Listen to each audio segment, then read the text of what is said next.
do it. I'll introduce you. It'll be 3 clicks. I'll start talking. Then I'll talk about you. And then okay. We'll get going.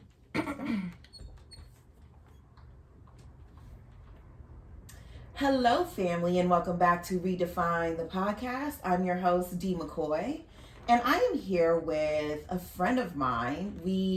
I think I first met her in high school, and then we became friends in college, and she knew my partner, Tara, so I hold her very close to me because anyone that knows Tara, I just love a little bit more. Shawna, what's up? Hey guys. How you doing? Doing good. How are you? I'm good, girl. Shawna and I have some things in common. We're both moms, and we both have girls, and we are both on this crazy weight loss journey. It's insane. It's hard. I think I'd rather give birth again twice, girl, than lose this weight.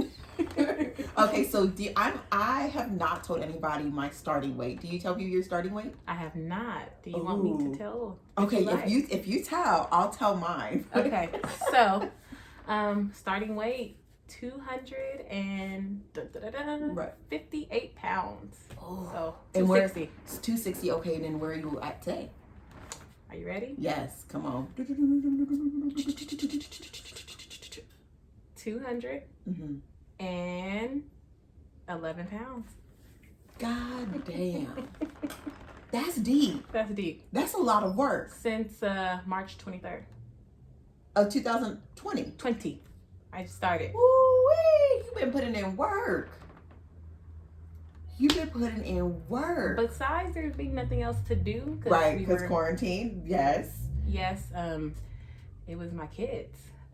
Right before everything kind of got shut down, the 23rd was a Monday. So the 22nd or 21st, we were actually outside in front of our building playing with the kids. And Jerome's like, not Jerome. Kennedy's like, Mom, chase us. Let's play tag. I couldn't keep up for 5 minutes. I had to stop and say, Jerome, can you chase after them? And hearing them, come on, mommy, it ripped me up inside. So I was just kind of like stationary and like, okay, well, let's play red light, green light, just so I can kind of get involved and just stand there. And I made that decision. Like, I'm not going to wait till next week. I made that decision the next day to get it together. And I cried. And I said, you know what? I'm just going to do it. I'm going to do it. And I didn't wait. It clicked with me just like that. Like, that's crazy. It clicked. Because some people be like, all right, well, I'm going to start on Monday. I'm going to start on Tuesday. The next day. So we were outside literally the next day. I start getting rid of stuff. I went back to the store. I ended up hitting my girlfriend up. She's like, you should just do keto. I started getting all the information. She just kind of helped me. What do I need to do this week to start? Right. Pretty much. And then you've been on it ever since. And I started off just like, it literally is all in your diet. And just day by day. I don't work out more than, as far as at-home workouts, no more than 30 minutes. I can't. I don't have the time. I'm working full time, teaching the girls, and I just don't have time. So no more than 30 minutes. So I started just running. Yep, that cardio. And I just started off small, and now I can run like 3 miles nonstop within less than 30 minutes. That's fucking amazing. So that's so amazing. My starting weight, when I gave birth to Danny, I was 200 pounds. My starting weight when I started working out, I was 200 and maybe almost 230 pounds. And I think I've said it before, I remember standing in the mirror and feeling so just, the only word I have in my mind is disgusted. Pitiful. Yes. And I remember thinking like, nigga, this is why niggas cheat. Like, oh my God. Like, I had no confidence. Oh yeah. I felt terrible looking at myself. And I just started going on low carb. And I wouldn't tell anybody that I wasn't telling anyone that I was doing it. Yeah. I just started doing it because I'm like, what if I fail? And what if I don't really keep up with it? And I didn't want anybody to be on me. But by the time I got to like January, I had lost like 20 pounds.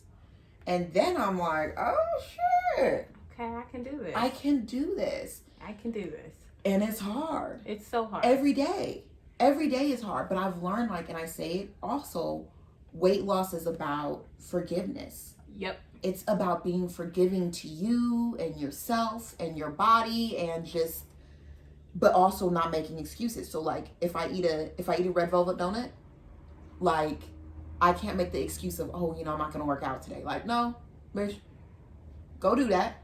Go get that in, so. Yeah, it took me, I didn't cheat off, like, I guess wouldn't say cheat, because this is literally like, it's a lifestyle change. Yes. This is a journey that I'm on, and I want to continue to be on, but I didn't March, April, May, so really till like my June, around my birthday is when like I had the first little taste of something real. Ooh, something that you shouldn't have normally eaten. And then I think about when I did that, especially around, that time of the month, I just get crazy cravings. And I don't know, as my mother would say, I tend to self-sabotage. When things start getting a little too good, it's too good to be true. I'm gonna fail. Something's gonna happen. Right. So let me destroy myself first. So I remember, my mom's always in the back of my head and my mind. Yeah. When I do things, I remember me eating an ice cream sandwich. And then I went back to the fridge to get another one. And Jerome looked at me. No, he had to like shut it down. He said, "You work too hard." Well, why? Like, 2, really? Like, you just had one. You're good. And you're like, why do you need another one? You're good. And I'm an emotional eater. Especially when I'm stressed out. Things don't go my way. I developed major anxiety last year after the passing of my mother. So any little trigger, like, food won't leave me. Food, it makes me happy. Yep, it makes me comfortable. Become comfortable. Yes. And the pain goes away with food. So yeah, I'm just trying to literally get back. It's about controlling our emotions. Yep. I'm an emotional eater too. When me and David were going through it, I ate all the time. That's where I gained most of my weight. I had already started gaining weight, but when we hit that low, dark, deep in the ocean low, nigga was eating. I mean, we was going out, me and the girls were going out to eat all the time. It was crazy. So I completely, ooh, Lord, okay. Let me get back on track. Yeah. Okay, so you brought up something that I do want to discuss. You brought up your mother. Yeah.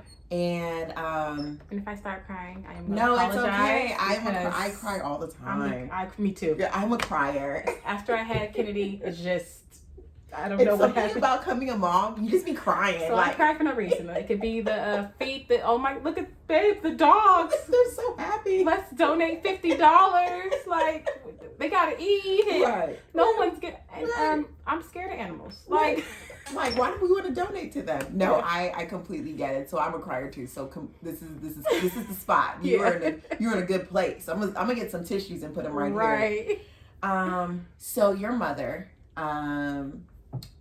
I always remember you guys, your mom being at everything. Yes. Makeup done, fully dressed, super friendly, popping. Yep. I always, when I think of you, no shit, I think of your mother. And although I didn't have much conversation besides hello, do you guys need anything? You guys comfortable? I remember that. I remember the last birthday party we went to in Carson. And I remember your mom just being like so friendly and bubbly. And she also got on some of the kids because they were doing something bad. She said, She just moved her finger and shit got shut down. And I was like, oh shit. That's shit real. That's my mom. This shit is real. And she didn't like yell. She just with the finger. And I'm like, yeah, that's type of mama I'm gonna shut all the kids. All the kids gonna listen to me. And I remember thinking that was so amazing. I know she passed about a year ago. Yes. So January 27, 2019. Okay. She lost her battle with lung cancer, and she was battling it for 4 years. Okay. I will say, by the grace of God, that of actual suffering was about 9 days of pure suffering, and that was the 9 days before she passed. Most people didn't make it as long as she made it. 4 years. Honestly, she was diagnosed in 2015, and people forgot she had cancer. That's how, and they just forgot because she was my mom went to work every single day You know what? Every single day. You're saying that. And I'm sorry to cut you off. You're saying that. I did not realize that your mother had cancer for 4 years. Yeah. Like, honestly, I don't think that I realized. I remember you guys speaking about your mom being sick, your brother and you, but I don't remember. I can only remember her being sick when, like, you started taking care of her, and you were more vocal about it. But I don't think I ever thought she was I thought she had cancer just like 2019 or like the end of 2018. I didn't realize that it was a 4-year journey. Yeah, so she was still living her best life, doing everything, and it didn't really even hit me that she even had cancer until about 2017. What was the changing moment there? Well, she had trouble breathing, like really, really, and she had lung cancer. So when she got diagnosed, guys, she was diagnosed with stage 3 lung cancer. And so just for people that I'm not versed in anything that has to do with cancer. Stage 3 is, so it's they have several stages. So stage 3, stage 4, which is essentially stage 4 is terminal. Okay. And I don't know if it's stage 3, and then there's always a stage 4, and then it's terminal, or stage 4 and terminal the same thing. Don't quote me. Right. I'm not sure. Okay. I just know when she started and they caught it, it's stage 3, and usually when they can see it at that time, it's kind of like, okay, we can't. It's like too late. Okay. But she tried so many things. But just fast forward a little bit. 2017 around, she had trouble breathing, and it was like October, November, and we ended up finding out she had walking pneumonia. Okay. And we were like, okay. So she ended up being put on oxygen. So, and that was like, okay, that when I realized my mom has cancer. Because walking pneumonia is a big deal. That's a big deal for a cancer patient. But I'm like, she has to have oxygen. Right. Like walk around and pull the tank. And where she lived, she had all these stairs. So 2017 was also the year that my twin brother Tyshawn, he actually moved to Texas for career advancement. Yes, I remember. So he moved, and it was just me and my sister. Mind you, my sister stays in Riverside, which is so it was you 40 miles away. And thank God for my sister, because, and I know we tried to get my mom to move there. She didn't want to move that far. My mom's like, I'm still going to work. And so I pretty much did Monday through Friday. Then my sister would either come Friday, and she had the weekend, and that we did the best we can. But I just remember going every day, refilling the oxygen tanks. Me and my mom worked about 1.5 miles apart. Me going to lunch, and it just became routine. So I would get the girls, go change the oxygen tank, make sure my mom was good. That was 2017. 2018, things got better. I felt like things got like a lot better. I think around June 2018, she's like, I feel fine. She didn't really need the thing. I'm like, oh my God, she's getting better. Right. She did end up purchasing like a portable one, and then we had the big kind of concentrator in the room for her to sleep at night. But I thought she was getting fine. It wasn't until September of 2018, right before Madison's first birthday. And my mom actually ended up leaving a little bit early because she didn't feel good. But she was fine. She hadn't been on the oxygen as far as carrying with her for months. Right. And I thought she was progressing. And then she started to lose her voice. And she would kind of talk like this. You couldn't really understand her on the phone. And this is just how she sounded. And I'm thinking, oh, it's just a cold. September, October. And it wasn't until, and I didn't know, like October, she wasn't really going to work. And it wasn't until the end of October, November, where my mom, and anyone who knows my mom, is a pre-planner. She pre-saves, pre-plans. My mom, when it comes to that, she is that person. You're that you got that from her. Everyone just kind of everyone just knows, especially the family. Like, Jackie is a pre-planner. If your birthday's in June, please believe she's taking it out in February. Right. And that's just how she budgeted her money. So it wasn't until that when my mom couldn't pay her rent for the first time, and I didn't know how long. And I was like, wow. And so my sister, I love my sister to death. She just started, my mom had Aflac, and she's like, oh no, they have to pay us back. So my sister ended up just getting my mom thousands and thousands of dollars back that was Right. kind of owed to her. So that was a blessing. And then she just kind of started getting sicker. Like in and out. We started going in and out the hospital. And mind you, so my day would be I wake up, take the girls to school, get off of work, go to my mom's house immediately just to take care of her. At this time, that put such a strain on, like I barely saw Jerome. He's working, he's reffing. Right. We're pretty much passing through at this time. You're just I'm, day by day. I'm right? a robot. And it wasn't until about, I guess, November, we had to make a phone call. Told my brother, I think you need to come home. And he came home. He surprised us on Thanksgiving 2018, which was nice. But my mom, she never wanted me to call my brother, or we couldn't discuss it. Like anytime we couldn't post things because he'll see. Anytime she was in the hospital, I couldn't tell him. So imagine how like I felt. Because you guys are twins too. We're twins, and we went to Dallas to go see him. Like I love him. Like that's my brother. And so between me and my sister, keeping all this in, but that's when I kind of realized, like, I don't think she's gonna be with us much longer. And I'm a fighter, and I'm a firm believer in God, and I felt like my mom is too. Her faith was so strong, but for some reason I feel like she just like relied on man medicine too well. And then when she finally was like, okay, we're gonna go a holistic approach, it was too late. But just going through that, and like I said, take the strain on your relationship. If anyone's taking care of a sick parent, grandparent, it takes a toll. I just remember just getting angry, and so I ate. Yeah, I gained over 67 pounds. Both of these things go together, like the weight loss and then your mother being sick. I mean, they're so kind of far apart, but they actually really go together. I couldn't break down in front of her. I had to be strong. Mind you, I'm an emotional person. So I had to get it together. And I felt like I was being like less than of a mom. I did the bare minimum.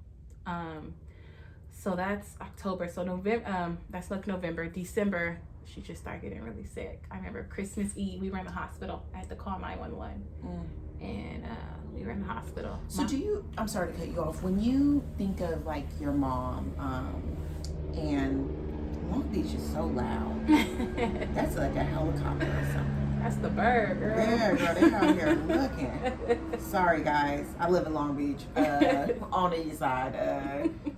So when you think of your mom and your life, do you have like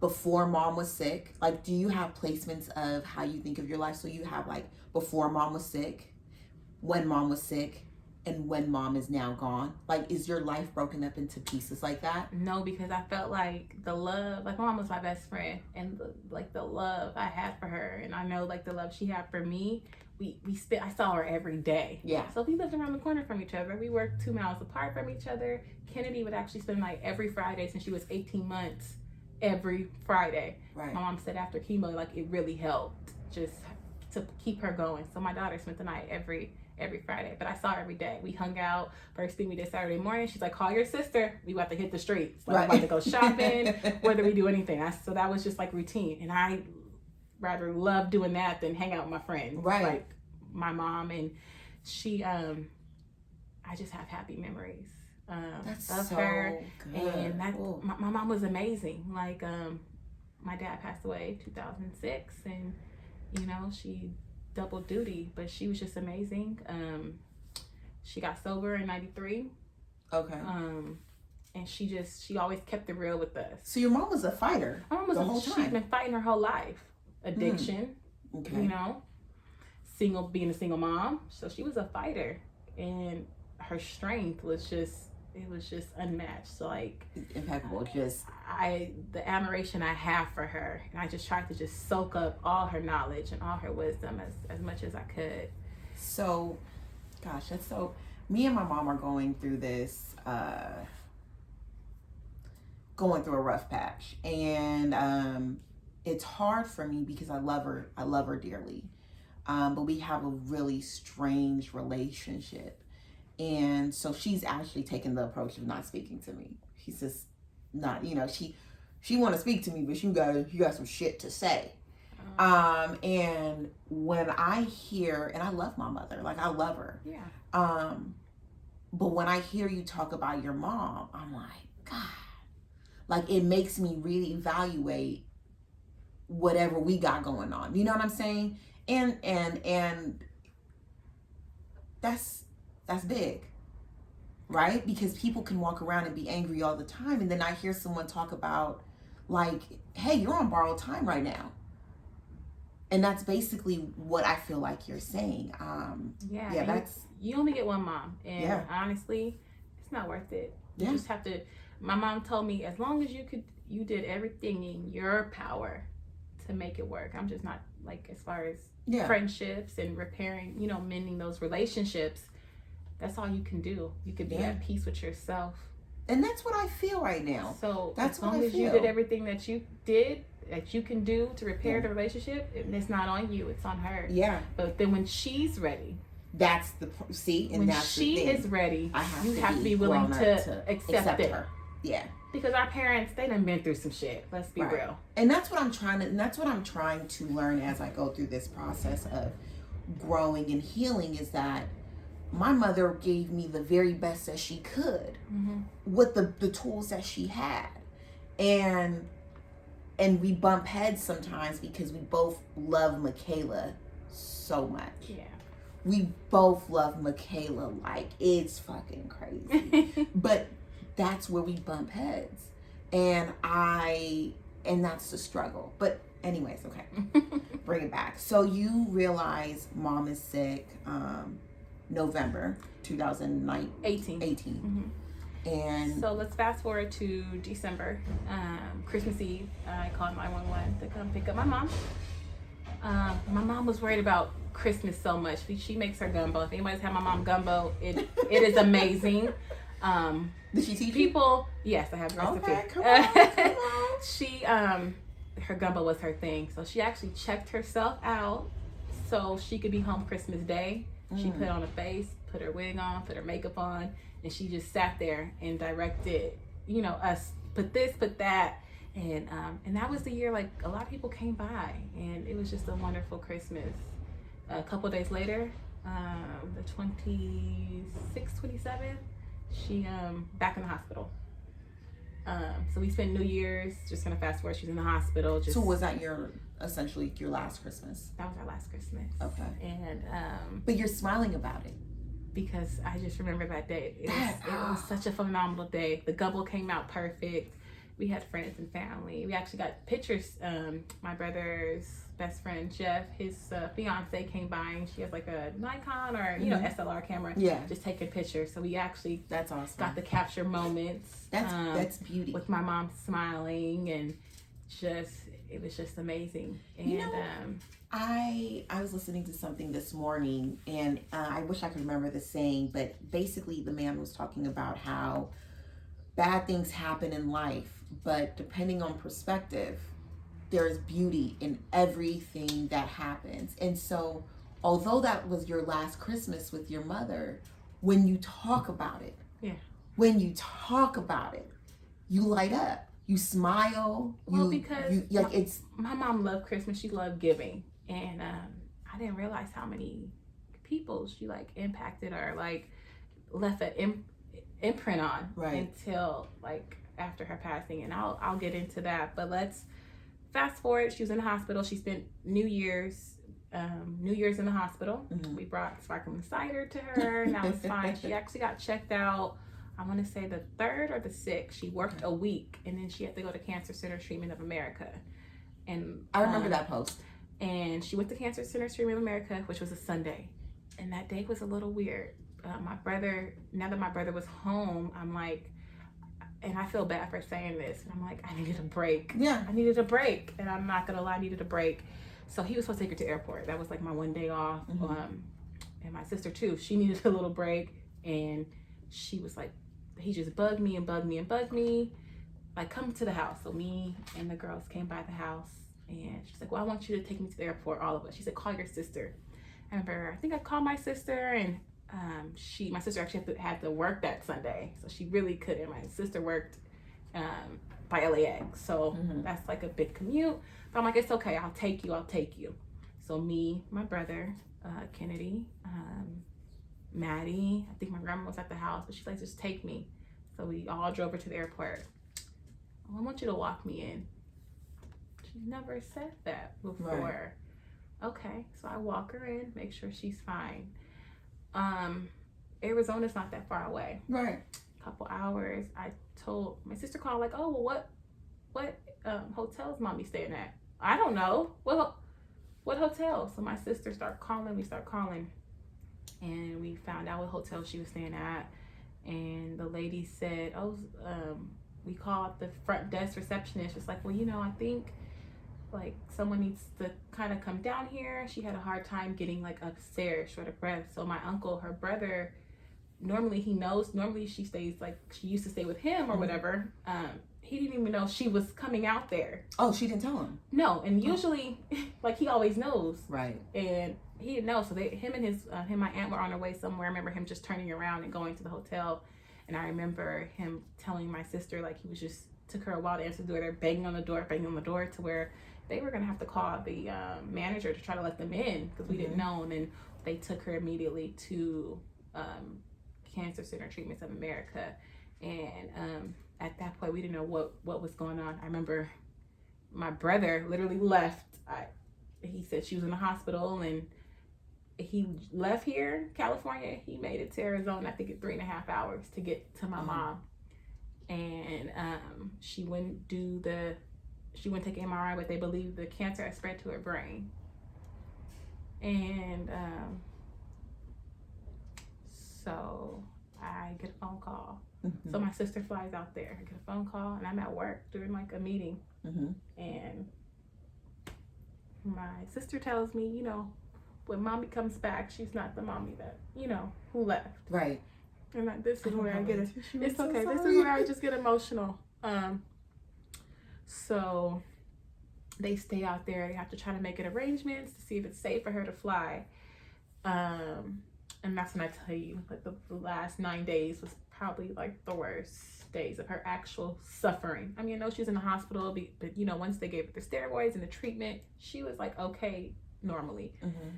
But this time was different. So she came home, not really talking. She could smile, and we had to get like so we promised my mom made us promise we would never put her in a home. Mm. So we decided to do in-home hospice care. So in-home hospice, and she needed 24-hour care because she would just get up, she tried to take off all her clothes. It's not funny, right. But like she just, getting naked. Jackie doing her thing. And my mom, mind you, at this point was sober like 25 years. She said, I want a cigarette. I want some Hennessy. She asked for a cigarette and a Hennessy. Mind you, my mom started smoking. Right. Like at that point, 10 years already. So she's like, I want a cigarette. I want Hennessy. Then the stupid ass nurse was like, well, just give it to her. No, she has lung cancer. You're trying to kill her off faster. Right. But she just wasn't as coherent. And then day by day, and that was 24-hour care. And that was crazy. So my brother, let's rewind, came back from Texas. He gave up everything. Mm-hmm. So he, had to work. I'm trying to just be there. So I stayed at my mom's house. Jerome would come 5 o'clock in the morning to get the girls, get them ready for school. I would sleep 2 hours, go to work all day, pick up the kids, take them back to my mom's house so we can do it in shifts. Mm-hmm. And that's what we did for a couple of days. I mean, for the 9 days. I was like a zombie. And were you always like waiting for the moment? Like, did you always? No, because I thought my mom was gonna kick this. She was, if anyone could beat the odds, it was Jackie Conley. Right. If anyone can do it, it was her. It was my mom. It was my mom. And then I just remember I was just so tired, and she could hear everything we were saying. And one day, everyone's just frustrated. We're all, me, my sister 𝐭𝐲𝐶 and Tyshawn, as a family, we started fighting, and she could hear everything. And I'm sorry, y'all, I'm just about to snatch them off. You will be able to see it on the YouTube. She's taking off her eyelashes as we speak, and they're on the table. So we were fighting, and my sister, mind you, my sister is a very, very classy person. Mm-hmm. And she always is composed. Okay. And this is the first time she like really dug her foot up in our ass. Like, why are we fighting? She's the one who's suffering. Right. We're fighting like over a schedule. And at that point, I think everyone was just kind of tired. We just had to. And I remember that day was just craziness. And I remember everyone just kind of like leaving, and my sister stayed in there for hours with her, and then it was kind of my turn. And then I remember my mom would only eat for me. So I was the only one to feed her. And let's get to the day, so at this point, that was that day. Let's get to January 26th, the day before her passing. It was the day of my work holiday party, which I put the events together. Okay. And so I'm running around. So my brother's girlfriend, Alicia, she actually left her sick grandma up north to come down here and help take care of my mom, and which was a blessing. Yeah. And then she's like, she won't eat. So when I picked up the bundt cakes from Bunts on Melrose in Long Beach, guys, amazing. Shout out to Bunts on Melrose. She loved their German chocolate bundt cake. So before I left, I put the medicine in the bundt cake, and that was the last piece of food she actually ate. But so she loves sweets, so I was happy for that. But I left, and I just remember feeling bad. But I'm like, I still have priorities and obligations. So I went to the holiday party, and then I came back, and then we came back the next day, which was the Sunday, the day of her passing. I think everyone was still kind of heated. It was like another minor argument. My brother left for a few hours. My sister was there. She left, and I stayed. I mean, I was on shift. It was my turn. Anyway, to just kind of, be with her. So I just remember just being there talking, telling her it's okay. And I just remember praying to God, just asking, we just didn't want her to suffer. So God, either heal her or end her suffering. Heal her or end her suffering. So at that point, I feel like that's such like I'm selfless. Yeah. Because you knew that if mommy leaves, I'm be alone. I'm an orphan, like I said. Yeah, if mommy leaves, it's gonna hurt. It's gonna hurt. But bad. You loved her so much that if death was the way out, then that was okay. So I gave her my blessing. And mind you, that was earlier that day. So the in-home nurse comes, and they call it warping. Now, mind you, if you've ever been with the person who if you hospice care, in-home hospice care, and you're actually taking care of the full caregiver, things start coming out. So gunk just start stuff just start coming out of her mouth. The day before, we would just clean her up. At this point, she's just in the bed, just kind of sleeping with the oxygen. And yeah, the nurse came. My mom would kill us if we ever just kind of left her soiled. Right. So we remember the nurse, we pulled back the blankets. I've never changed anyone besides my kids before. I've never had to do an adult. So she was teaching me. And I just remember her pulling back that blanket. And you can see, she just froze. And I remember the nurse saying, your mom probably won't make it through the night. You should call your sister. Her legs is warping. What does that mean? It's like you can start to see the veins losing oxygen. So it's like little X's almost going all of the legs. So she was losing oxygen in her body. So she was shutting down. Her body was shutting down. And she said, well, if I move her, because if you move, you're shaking up the organs inside the body.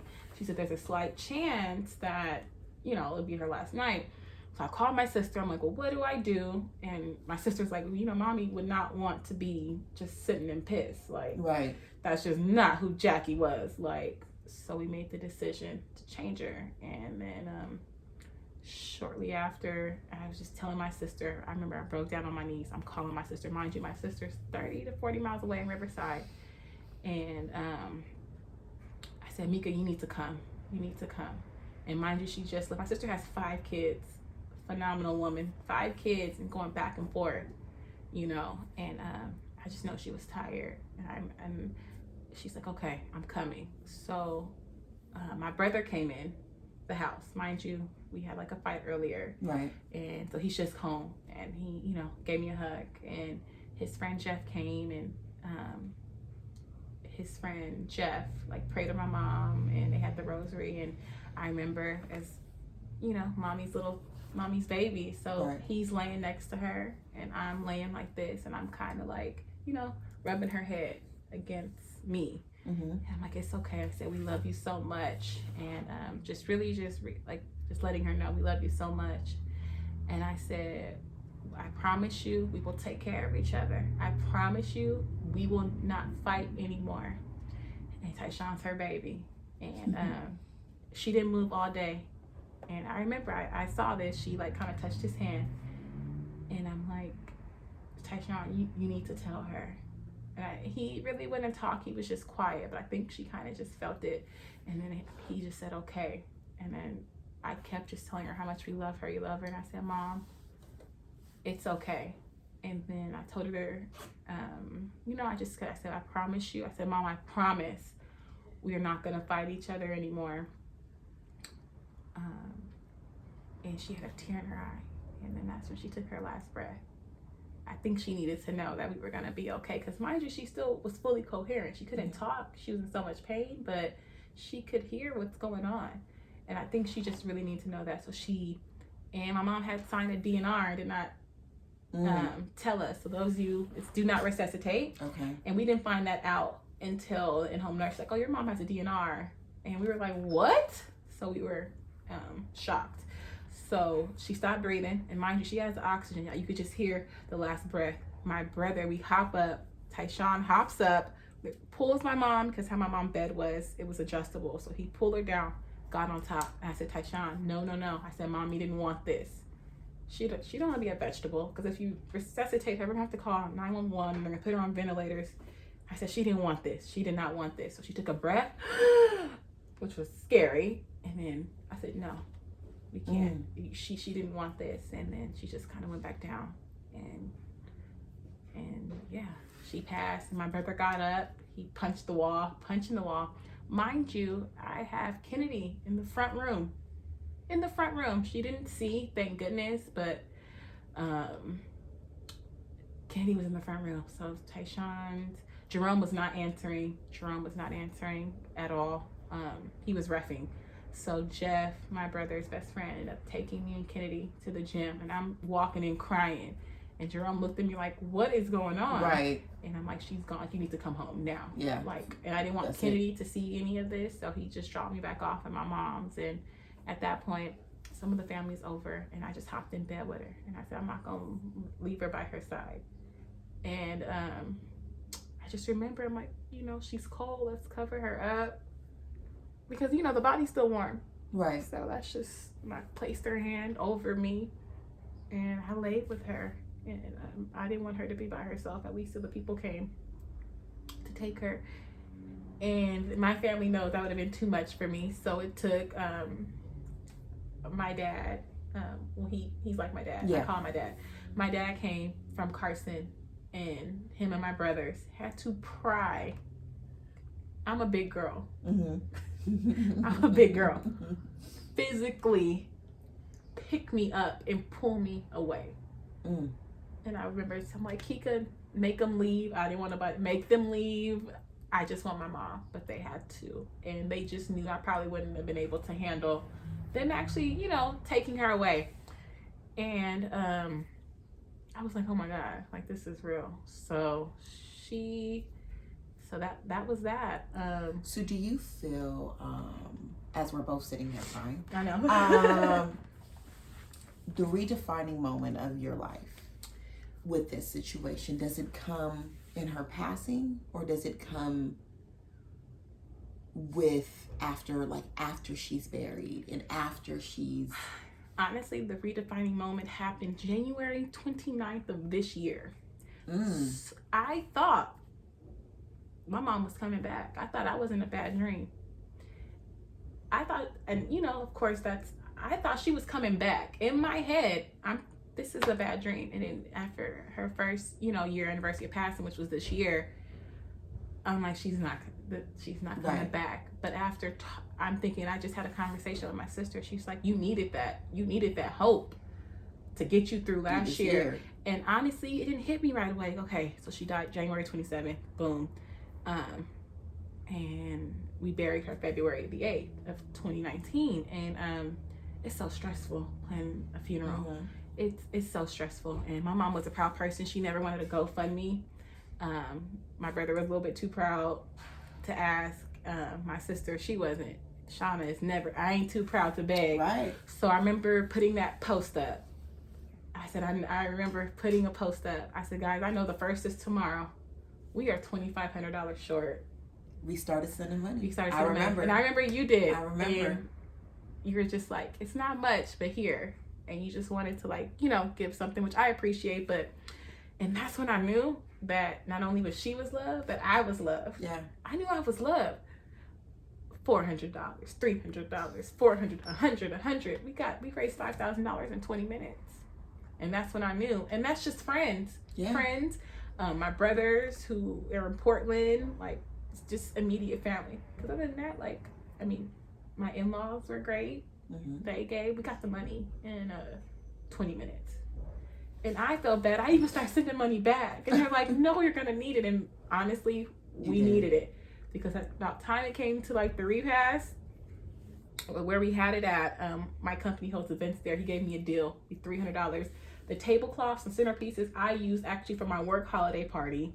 My brother's biker club provided all the drinks. Her job provided the food. Like, we had like $1, I think 59 left. We were tapped out. My brother gave all his savings. My sister, we just trying to, because we still have to pay the bills. Yeah. At the end of the day, when someone passes, let me give you guys some free game.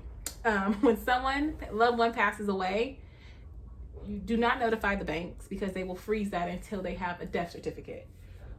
You still have to pay the insurance and the life insurance. My mom had life insurance, so don't think that, people are raising money, they didn't have life insurance. That's not always the case. My mom had insurance. Time, right? It takes time. And then the cemetery and like the mortuary, the life insurance will only pay one entity. So they're not, so when you need like they will only like advance you to one of them.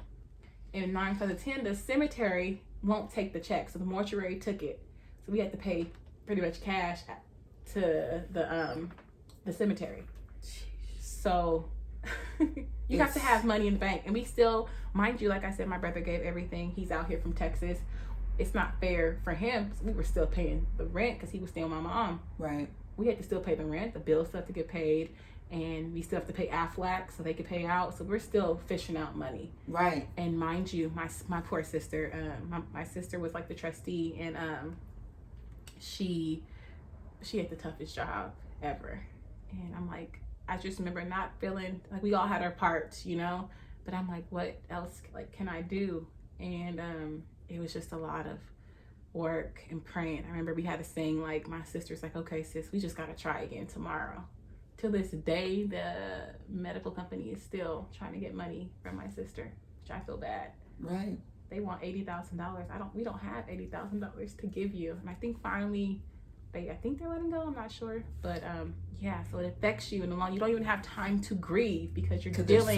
There's so much business to take care of, and then. But last year was just crazy. So my mom passed away end of January. We buried her February. I think March we're still taking care of business. April, now we're getting ready for our family trip in May. My birthday's in June. Life is hitting you still. So, it's still coming. Oh, every month. So yeah, so May, we went out of the country as a whole family. June was my birthday. End of June, I'm planning for a wedding. July, I get married. We have a honeymoon. August, September is my husband's birthday. And it wasn't until September when I noticed the decline in myself. And everything kind of just stopped. I'm getting antsy about the holidays. Something my mother loved. We celebrated everything. If it was Groundhog's Day, my mom wanted to barbecue. Okay. So we are a tight-knit family. So I remember just thinking about and having anxiety around Thanksgiving. So my mom always made 2 turkeys. I do all the meat in the family. Like she gave me that. And I had a dream. And mind you, I've been making turkeys, cooking them for years. Right. And I kept having a dream. I didn't know how to make the turkey. I didn't know how to season it. And in that dream, I had this from like October till Thanksgiving Day. So I got the turkey. I didn't know what to do with the turkey. I didn't know how to season it. I ruined Thanksgiving. I just kept having that dream. And now that build up in anxiety. Oh, I ate. I was depressed. Even though I did seek therapy, I stopped it. I thought I was getting better. It just didn't hit me until once everything kind of slowed down. I was busy every month up until then it starts to slow and down. Everything, and I'm left with my thoughts. And our thoughts are scary, aren't they? Yes. I'm left with my thoughts, and I'm just like, why me? And she was such a good person, and I've noticed people she affected, you know. I've noticed that when things happen, the first question is why me. Yeah. And my good friend Lawana, in my I don't know if I sent you the invite letter, but the invite I speak about why me, and Lawana used to always say, why not you? Like, why not you? You can get through this. Like, you can get through everything. You just got to be able to push. And sometimes you got to start tomorrow too. And you know what? I have to agree with that. And I do want to take the time to thank just a couple people. First and foremost, my family. I love you guys so much and thank you. But my really good friend / coworker, Heather, I remember after my mom passed, she pulled me aside because I went back to work. Not immediately, but a week or so, everybody was looking at me. Like, what the hell? I never forget these words. Shawna, what do you need? Can I get you groceries? I take care of everybody. I'm Shawna. I have so many people dependent on me and my strength. No one's ever asked me that question before. Did it break you down? It broke me down. And I'm thinking oh, I'm fine. And she's like, no. What can I do for you? What do you need? Do you need a sitter? What do you need from me? How can I just make a couple hours out of your day better? So shout out to Heather. And then I remember going home I'm fine. I went home. I had no groceries. Girl, I need you to go to the store. Girl, I need you to go to the store. But no one's. And then also my really good friend. She's I consider her my family, Janiqua and Ronise. But Janiqua, I called her every day. She picked up. Every day since I told her shit was getting real. So I would say New Year's Eve 2018 till now. If I call her now, she'll pick up. She picks up. And she was going through her own thing with her family. Yeah. And I'm not saying not just one day. When I tell you I had to call her every day, because I had a routine with my mom. I would go in the morning, get in the car, and I'm talking to my mom on my way to work. Yeah, I know. And I needed to talk to somebody. You know what's thank you, Janiqua. Right. Every Shout day. out to you, girl. Till today. Till today. When Tara passed away, Rome and Tara were cool. Yeah, they're real cool. And I remember Rome. I had a ton of people, and I remember Rome saying, "At any time, call me." And I remember telling him, well, yeah, you got a girlfriend, Shawna, I don't want her to, and he said, you calling us. Yeah. At any time, call me. And I will never forget. I think I called, maybe it was 1:00 in the morning, and you guys both got up. I don't know if you remember, but y'all both got up. And I remember thinking, they're fucking crazy. I would have been nah, I'll talk to her in the morning. And y'all both got up. And it just is a testament of why people are good to you. Because, you know what I'm saying? I don't know if I can get my words out enough for you to understand, but people are good to you because at all costs, like you just said, Shawna takes care of people. Yeah. So, all right. The redefining moment. Now, you said it was this year. Mm-hmm. Now, how do you move forward? How do you live life now that Jackie's physically not here, but she's still here, right? She's still here. She's still here. So how do you move forward? Honoring her, praying. I don't think I was angry at God last year. Out of all the people you took, right. I already lost one parent. You took the only other thing that I truly, truly loved. Besides my husband, besides my kids, it's my mom. Right. And I never experienced heartbreak before. in a relationship. I'm heartbroken. I'm still heartbroken. And just to feel that every single day, I had to let that shit go. Because it was consuming me. Yeah. It really, that's all I thought about. And shout out to my husband. He has to deal with the up and down, the situational depression, the just, I'll be fine. And I'm just angry. Or I just start crying. Right. And he has to deal with that. So thank you, baby. I love you. And to move forward, I had to let that shit go. And just getting out of denial. I wasn't, like I said, a whole year, like I thought she was coming back. Right. And I'm laughing because it sounds crazy, but I thought she was coming back, D. I thought she was coming back. And January 29th, she's not coming back. And I have to learn to just move forward. I have a family. I have kids who look up to mommy. I can't do this anymore. I was like a half parent last year. I was a zombie. Right. Just going through the motions. So I said, I'm gonna do better. I have to do better. So and that goes back to honoring her. I go back and just honoring her. My mom would not want me to do this. I stopped going in things. And I'll be happy one day and then, oh, it's an event. Oh. And especially around your birthday. Although I really was sick. You were sick around your birthday. It worked out perfectly. Right. Your birthday is Christmas Eve. Yeah. So I think of Christmas Eve with me going to the hospital with my mom. And you know what? So I would have never known that. Yeah. Because we've never had this conversation. Yeah. And I remember even when I brought it to you, like, oh my God, I haven't been out. That would be fun, blah, blah, blah. And then you guys didn't show up and I'm like, what the hell? They down the street. I know. Yep. Down the street. And literally, guys, down the street. Yeah. But now it makes sense because there's certain things with Tara where anything on that day, like David's birthday is the day after Tara's birthday. And the only reason, and I feel like God did that for a reason, the only reason I would stop being in that dark spot when Tara's birthday would come around was because I loved him.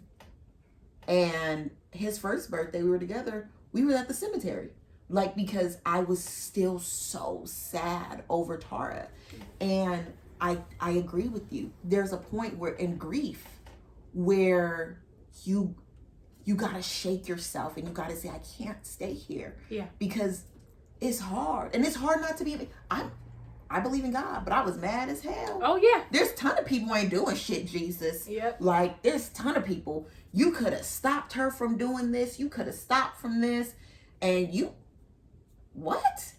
And I felt like it was a personal attack on me. Like, you hate me, Jesus. That's why you took her. So once I let it go, I allowed myself not to let it go because I'm still in my grieving process. But so I asked God for his forgiveness.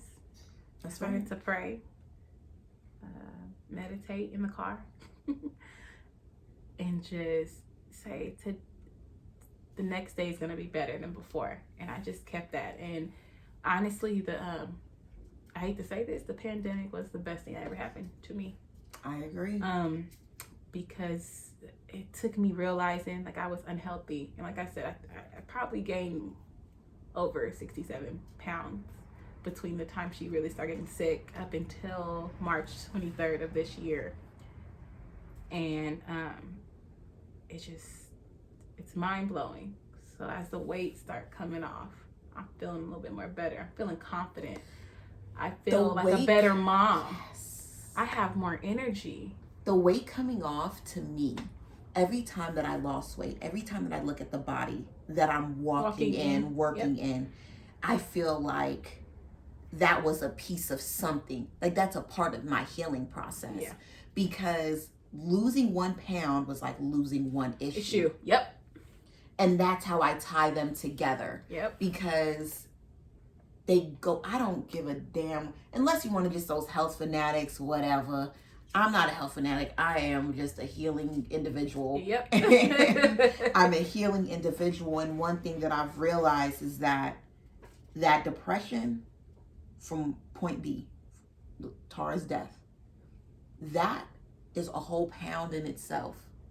And every time that I worked out, I'm like, I meditate, I pray, okay, Lord, push me through this. Mm-hmm. Okay, Lord, get me through this. And then I start thinking, as I start going through problems like throughout my everyday life, okay, Lord, push me through this. Yep. Okay, Lord. And I start, it's like my workout, I'm teaching my body and my mind to work together versus my mind saying, well, you can't get through that. Yep. Go ahead and eat something. Yep. They're working together. And it's so hard. Oh, it's so hard. It's so hard. I remember, okay, I'm doing this. I remember I didn't work out for like, because I depended on, okay, so Jerome's like, okay, I'm gonna work out with you the first like couple, so I started running, and then he started doing T25. So he did like a week with me, and then the next week I was sober. Like I felt like I just needed someone. Right. So the week after, like I remember I didn't work out, and I'm like, I'm not about to fall back into an old habit. So that Monday I ran and did T25 myself. So I really just had to, I say it's for my kids, but I'm doing this shit for myself. It's healing. It is healing, and it's picked me up. I didn't realize how in a dark place I was. And I just remember like, okay, you working out, D, I'm working out. I'm sitting like, you were the only few people who seen my pictures before. Right. You inspired me to actually post them on social media. Mm-hmm. You're like, people need to see what you're doing. So, it's, you know what? And I remember you saying like, I'm not ready. I'm not ready. I know, for months. Every time that we would talk, I would tell her, you got to post those pictures. Yeah. You got to post those pictures. And people, you doing that, oh my gosh, like I got so many hit-ups. I know you did. This is like this weight loss thing, this it just all wraps into life, and people don't. And I feel like people, if you're like a healthy person already, and you physically fit, you don't see it that way. You're just like, oh, this is a part of my daily routine. Versus people like, this is life changing. So I believe that social media is such a good thing because you posting that, it reminds someone, let me get my ass up today. Oh, I got so many hit ups. Oh, like, you're the reason why I started working out again. You're the reason I got healthy. Yeah. Oh, what are you doing? And now I just feel like, okay, I can't let them down. Yeah. So with that, and it just inspired me to just start working on things and just trying to become an entrepreneur, and just I've always had so many ideas. I've never felt like you were a person that needed a boss. I've always felt like I remember you coming into AS and Jerome not finishing a paper, and you like moving him from the computer and finishing it, and then getting to your class on time, and you're like, oh, I only got a couple of minutes, and you did the paper and then gave it to him and then you ran to class and was still on time. Like, I've always felt like you were a woman of like, you needed to, you could, you know what I'm saying? Like, you're an entrepreneur. Yeah, you just said it. Shit. I have so many dreams, and it took my really good friend English. Like, I look up to her. So she owns her own business, and she's one of the few people that I know. She don't talk about it. She does it. She, when I tell you, she is a go-getter. If she tells you that I'm about to buy a house, she's gonna buy a house. She's gonna buy a house. Right. That's it. And right. I actually called her last night to thank her for pushing me, because it's just, I don't know, I think me just acceptance of my mom's passing, me dealing with that grief and just channeling it into something positive. Yes. My mom, she believed in me so much. You have so much potential. Do not self-sabotage. Yes. And that's what I'm working on right now. Just not self-sabotaging, because and I'm just like, okay, you could do this. And then I have the support of like my family. Literally, shout out to my sister, my niece, and my auntie. My auntie drives from LA every Saturday, Sunday to do a 7-mile hike with me. Yeah. She drives out again for Sunday so we can drive to Riverside, do the stairs, and another intense incline, 2 to 3 miles. My sister drives over 40 miles every Saturday for me, so I can succeed. That's so now we lose weight as a family. My husband, we go hiking every Saturday at Peter Canyon, and we do between 5.7 to 7 miles every Saturday. I'm gonna come out there one day, y'all. We get up early because it get hot. Yeah. So we get there at 7:30. Everyone's welcome. Come on. But so it takes a support system. I'm not gonna lie. It takes a support system. So me and you talking, via social media on a daily and between the family. Like they won't let me quit. No. Ain't nobody letting me give up. That's it. I'm too close to my end game. But before we finish up, I have one more Shawna moment. I started my podcast June 16th. First episode comes out. And a lot of people reached out to me. I got a lot of love. But there was a few people that made it a point to call me. And you were one of those people. And I appreciate that. Let me tell you why. I have been praying as I turn, hopefully everybody can still hear me good, as I turn your way. I have been praying this last year or two, because we've been having these type of talks for a minute now. I have been praying for God to put people in my life that will allow me to see things full, that will help me plant my seeds and will help me water them, will love me, and they don't have to see me every day, but I know that they love me because of the outreach. And you're one of those people. And it's very unexpected, because I feel like although we've known each other, my relationship because of Tara has always been connected with Ron. But we have our own relationship. And I firmly believe that you are one of those people that God is like, she right there. Like that's a corner person. You know what I'm saying? Like you're there, and I appreciate that, because as a woman, I know we have families, we have kids to take care of, we have work to do, we are cooking, cleaning, washing, folding, working out, and figuring our damn self out. And you called me, and Maddie was going crazy, Kennedy was going crazy, and you were like, look, I got 3 minutes, here it is. And you poured into me. And I feel like beyond it being like women don't do that anymore. You know, women, it's I feel like sometimes we're in a battle to we're trying to be in competition versus, girl, this is teamwork. You do good, I do good. We're building together. And you know what? I'm a firm believer. I'm 110%. Not one of my friends could ever, even associates, I support. And I'm rooting for you, and especially people of color. I am rooting for everybody, because I'm going to get my blessings. I'm blessed and highly favored. That I do know. So it's never and it's genuine. And what's for you is for you, and what's for me is for me. So me supporting you ain't gonna stop what's mine. And I genuinely, like, when I'm doing those, hey, go check her out, go stop here. It's free game. Like when I started posting, I remember, I never forget. I started, I give love to my friends. You have a podcast. My other girlfriend has a podcast. Lipstick, my other girlfriend owns, cosmetic skincare line. I was just doing it, and I got a few DMs. Are you getting paid? Why are you doing that? And I just had to block them people and delete them, because why not? I don't have to get paid to show them that I love and support them. That's right. And it's weird, because like I call my friends, and they thought it was weird like years ago.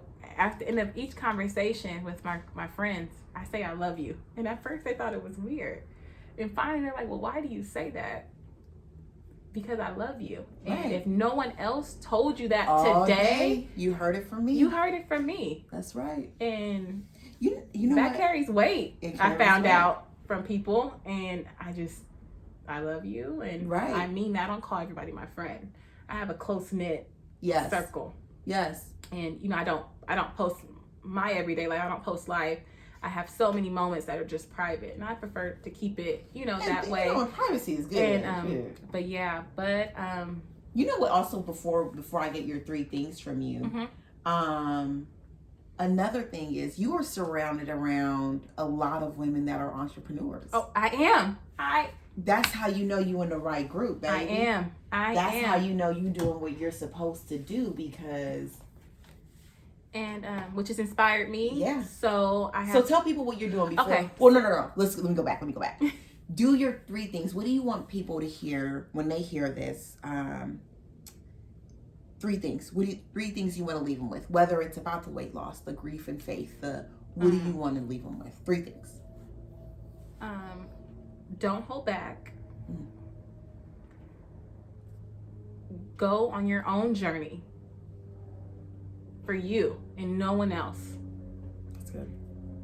And just pray to God, honestly. You just have to pray. You have to pray. It's so important to have faith because God honestly will get you through anything. Yeah, and I'm a firm believer in that. Yes. Yes, those are good. I'm a firm believer. I believe that too. And that just came to me from the heart. Yes, Lord, yes. I really feel like Long Beach is super loud today. Like we have the helicopter, the trash truck, the dog is barking. Like, God, this is gonna be a loud episode, y'all. Tell everybody before we end it completely. What are you doing? What should they be looking for? Okay, real quick. I have 2 things, actually, and like I said, inspired by what really pushed me was you, D. Yes. And my good friend English. I'm coming out with an apparel line. It's called Wild Black. Yes. And I'm so excited. Not just any apparel line. It's a workout apparel line. It's a right? workout apparel line. So I'm gonna have biker shorts, joggers, t-shirts, the dry fit basketball shorts, hoodies, and it's called Wild Black. There's so much going on. I have Wild Black, Wild Brown, and then I Stand With You. So those will be the sayings on the merchandise, and I'm so excited. And the name itself speaks volumes. So just to give you, I'll be doing visuals next week, and I'm want to launch on my mom's birthday, which is September 9th.